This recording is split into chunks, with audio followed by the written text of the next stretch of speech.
Yes, believe it or not, we are at the last session of this course of the congregation-wise, and I believe you're still there. And if you hear me, thank you for having the patience of listening to me. I again say you're under no obligation to believe what I say. I'm just sharing my little part from my side. I believe as we share each part, we will somehow be able to put it together and to create a bigger and a better reality. But from my part, this is my effort to put it out there, to maybe help people, and I believe it will help people. It helped me. I've struggled 30 years to get to these answers. Not that it is so difficult, but the biggest difficulty in myself is to unlearn the old. I was so captivated by the old that I just couldn't see anything outside of it. And sometimes the process to unlearn what is no longer, maybe it wasn't wrong, but to just unlearn what is no longer effective takes us so long that we battle to get to something better or to see something better. So this last one is all about money. Sometimes when people, especially church leaders, when they see a book and they start to read from the money chapter, because sometimes it's the most important chapter. I won't say it's the most important chapter, but it is actually definitely an important chapter. I've already mentioned to you, and we've said it, that there is two paradigms. It's a church paradigm and it is the congregation paradigm. That's on the one side the business paradigm, and on the other side it's a family paradigm. Packaging people through relationships or packaging things in the business world through money. But if we start to package people through outward structures and things, it becomes a problem and people don't feel very well at home. So the four main areas that we can just touch here before we go on, that makes the difference between the two paradigms of the church world and the congregation world is, in the first place, the leadership paradigm. You either believe more in leadership or you believe in fatherhood. And the leaders are the people that's creating these things. The way you lead is, or the way you believe in fatherhood, or you express your heart as a father, will determine at the end of the day, will we have more congregation life, or will we have more organization and programs and things that we just put together. The second thing is that normally in a church situation is the programs. Are we initiating programs, or are we initiating relationships eventually?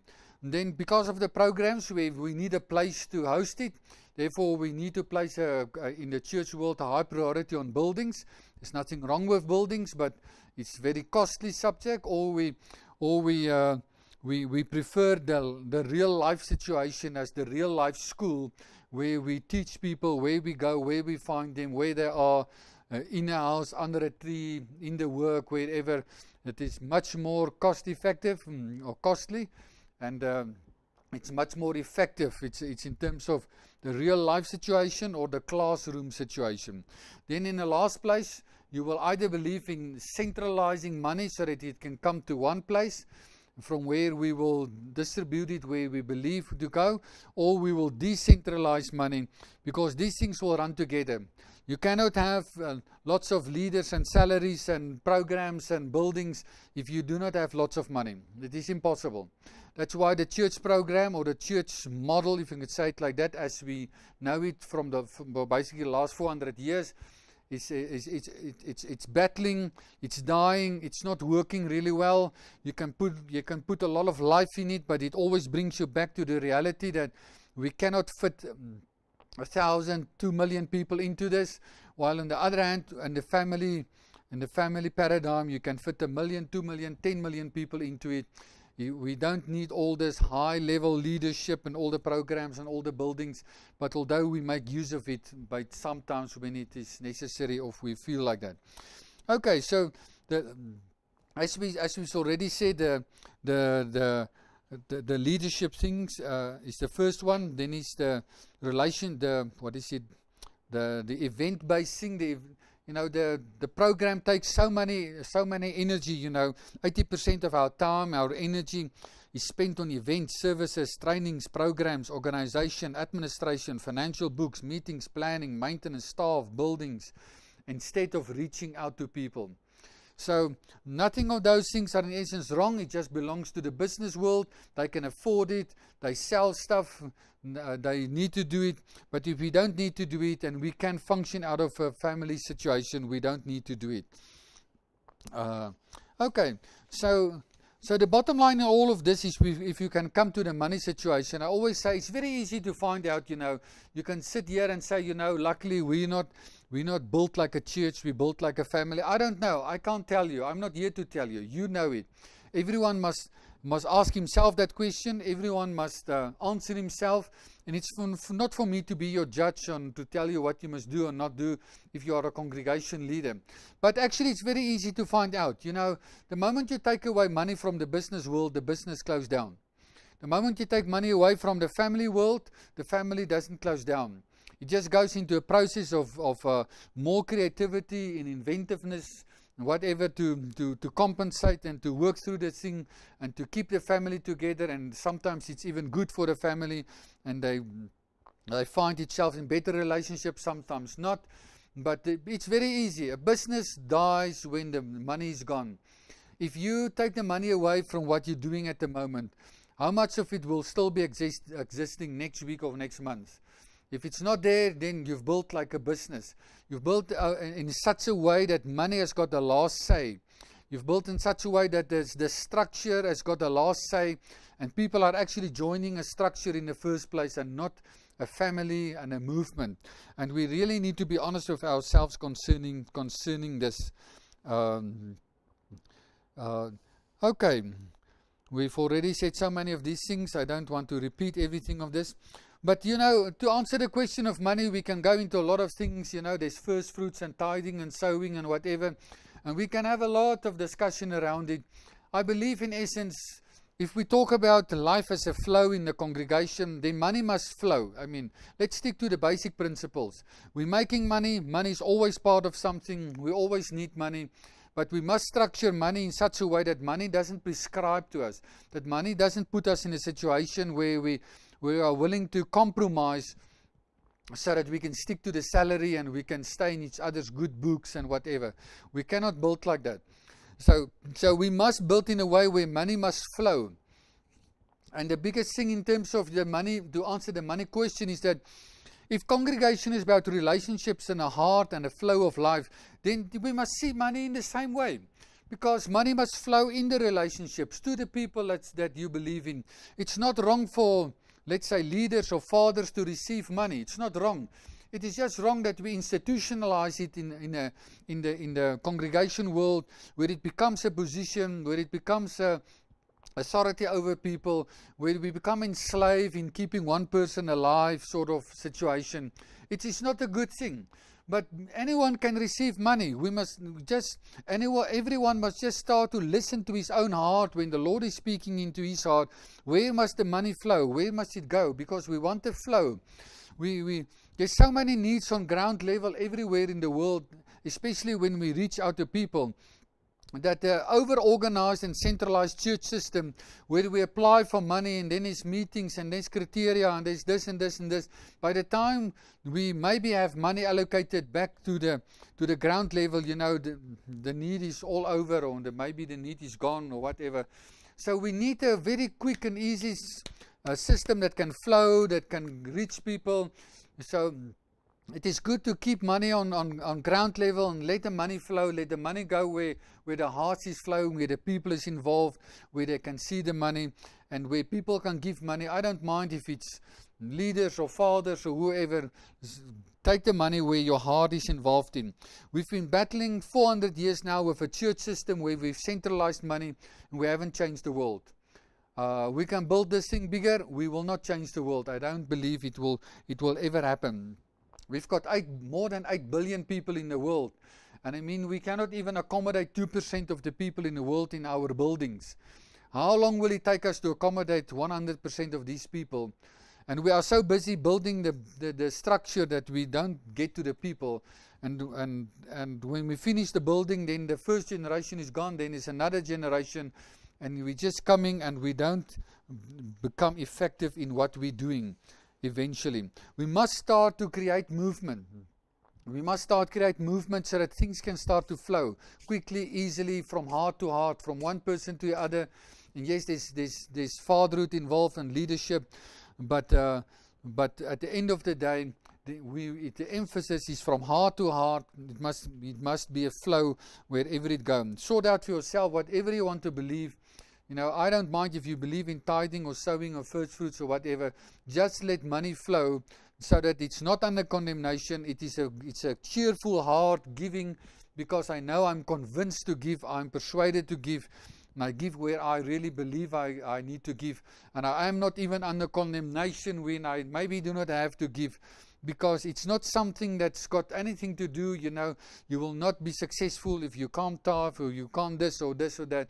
We've so mingled up this thing with condemnation or whatever that we've stopped giving, and it becomes so complicated eventually that it needn't to be like that. Where must the money go? We've already said, if we can maybe, let's say, name situations or whatever. I mean, we've got father figures that's operating in this congregational network infrastructure. Money can flow to fathers. There's no reason why not. Who's the fathers? I don't know. You will know. If someone is a father for you, for me, the principle is that whenever people mean something to you, it's nowhere a point that we can really compensate people. But it's always a sign of thankfulness just to give people something, maybe a gift, maybe amount of money, whatever it is. Just show people your thankfulness by giving something back. Of course, we cannot really buy each other and buy each other's help and all these things. I mean, it's impossible. That's not the atmosphere of congregation and family. But it's always good when someone is giving you some of his time, some of his wisdom, some of his knowledge, and help you some skills in your life. It's not a question of compensate people. Just give back to people whatever you have. It's not a question of the amount of money or whatever. It's the way you do it. It's the heart with what you do it. It is the cheerfulness in what you do it. But make sure that in principle, never receive something if you haven't come to the place where you give something back, even though if you don't have anything to give words, say thank you. Always respond back and give to people just acknowledge them and say thank you for them for what they have done to you. Then there's lots of mentors in your life, maybe temporary, maybe longer times, people that have helped you.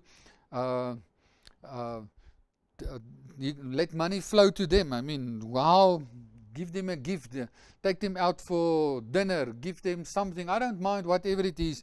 Sometimes you buy someone tires for his car, sometimes you give him something for petrol, sometimes you just give people money, sometimes you buy someone a book. I mean, there's so many ways that we can do things. Be creative, don't only function on one level. Then there's house leaders. It's the people that is in charge of the houses. Appreciate them, give them whatever you believe is appropriate for them, to say thank you for them. Then there's the fivefold ministry. It's people that's functioning out of the house that's got a definite fivefold ministry. Give them your cooperation. Maybe give them some time to work with them, to help them, to do something for them. Ask them what you can maybe give back to them. Maybe you can join them for time being while you don't know what you need to do. Just join them and go with them and support them. And in what way you feel you want to do it. Then there's the needy and the unbelievers, of course. People that just got needs because they don't have money, or maybe I don't have petrol. Maybe you're reaching out to unbelievers and there's some sort of need in their lives. And even though if there's not even a need, we are supposed to give things to people. Don't always be need orientated and say, yeah, but that person doesn't have a need in his life. We don't give because and out of need. We give because of our heart that's compelling us to give. If it's a need or not a need, it doesn't matter. We give in the first place not because we are negatively motivated by a need, but because our hearts tells us that we need to give there. What we give, how we give, it doesn't matter. But don't let always your giving be orientated by because of need. Because there's lots of people that's got a need, you give to them, they don't even appreciate it, and that doesn't say it's wrong to give to them. But then there's people that will even more appreciate it to them, appreciate what you give to them. but don't be need orientated. We are here to say we respond to relationships, we respond to flow, we respond to the Holy Spirit that's speaking into our hearts what we need to do.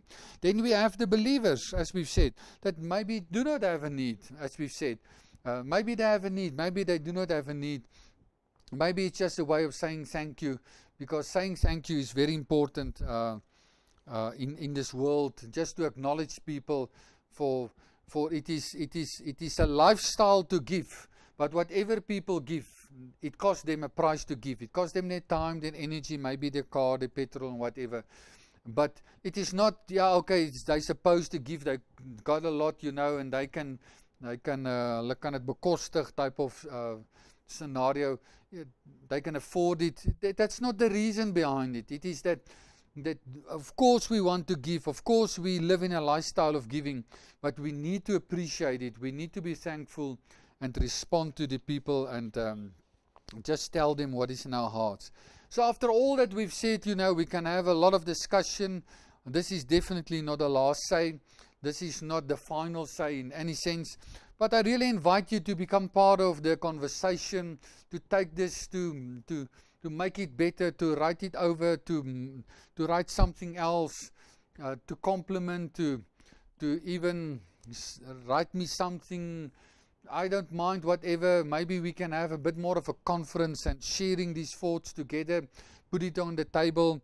But I really invite you to, in the first place, to take up your responsibility as a believer. And just come to a place where you say, listen, I take up my responsibility for my 7 relationships, for my house, for my home, to become the best that I am, to live what I am, not to leave one stone unturned, so that we can come to the fullness of the gifts and the blessing that is in me. I'm taking up my responsibility. I really want to see a movement. I want to stir all other people to do that. I want to have a flow where we flow into each other's lives, where we complement each other, where we share together, where we have an open table. We bring it and we just talk about it, and we do things together so that we can live together. To be quite honest with you, stop looking for churches to join. You're not here to join a church, if you can say it like that. I mean, I'm not saying that is evil. All that I want to say is, listen, you are a bigger factor than joining something. You have joined the biggest movement in history. You have joined the body of Jesus Christ. You are the bride of Christ. What you need to do is to find people that can start helping you to be your relational infrastructure. And if you find them in a church, doesn't matter where you find them. I don't mind where you find them, because it doesn't bother if you find them in church services. Just go and find people and get the relationships in line. Get something activated that can flow into your life, where you can grow up in yourself and come to the fullness of who you are. So I really thank you for listening to this. I'm really looking forward to something from your side where you better it, where you more maybe describe it, or you put something, you add to it, or you get a better explanation of whatever it is. Because one thing I can tell you, there's a part that's in you. You're not here to listen to this so that you can go away and just praise Arno for he's done a good job or not a good job. You're here to bring your side and your contribution. And we are looking forward to your contribution so that you can bring what you have in your heart, and we can start building this puzzle, because every believer has got a piece to lay down to eventually get a whole puzzle of the bride and the movement that's busy happening on this earth. Thank you very much, and let it be well with you.